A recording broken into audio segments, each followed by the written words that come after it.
دل میں اترنے کے لیے سیڑھی کی نہیں بلکہ اچھے ہلاک کی ضرورت ہوتی ہے۔ یہ دنیا بھی کتنی عجیب ہے، ایماندار کو بیوقوف، بے ایمان کو عقل مند اور بے حیا کو خوبصورت کہتی ہے۔ بہترین لوگ بہترین نیت رکھتے ہیں، جس کی وجہ سے اللہ تعالیٰ ان کے تمام کاموں کو سنوار دیتا ہے، اور جس کام کو رب سنوار دے اسے کوئی بندہ کیسے بگاڑ سکتا ہے۔ زیادتی اتنی ہی کرو جتنی خود پہ آئے تو جھیل سکو، اور صبر اتنا ہی سمیٹو جتنا خدا کا عذاب برداشت کرنے کی طاقت رکھتے ہو، کیونکہ صبر کرنے والے کا معاملہ اللہ کا معاملہ بن جاتا ہے۔ انسان اپنا برا وقت بھول جاتا ہے، لیکن برے وقت میں لوگوں کا برا رویہ نہیں بھولتا۔ اگر آپ سچ بولتے ہیں تو پھر کچھ یاد رکھنے کی ضرورت نہیں۔ خاموش رہنا، برداشت کرنا اور درگزر کرنا سیکھنا دنیا کے سب سے بڑا ہنر ہے جو سبھی نہیں سیکھ سکتے۔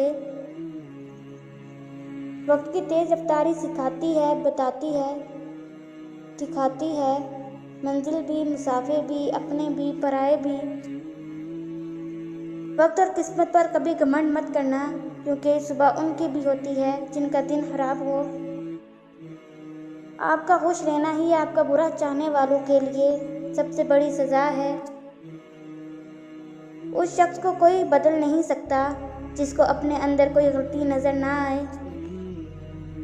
انسان کتنا ہی بڑا کیوں نہ ہو جائے، اپنے پسند کے لوگوں کے لیے جذبات بچوں جیسے ہی رکھتا ہے۔ خاموش رہو، صرف خدا ہی ہے جو تمہارے دل کا بوجھ اتار دے گا۔ وہ عطا کرے تو شکر اس کا، وہ نہ دے تو کوئی ملال نہیں۔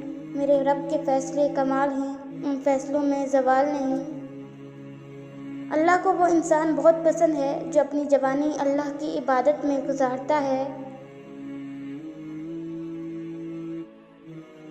رشتوں کی خوبصورتی ایک دوسرے کی بات کو برداشت کرنے میں ہے۔ بے عیب انسان تلاش کرو گے تو اکیلے ہی رہ جاؤ گے۔ تقریباً 18,000 مخلوقات میں صرف انسان ہی پیسہ کماتا ہے۔ کوئی مخلوق کبھی بھوکی نہیں رہتی اور انسان کا کبھی پیٹ نہیں بھرتا۔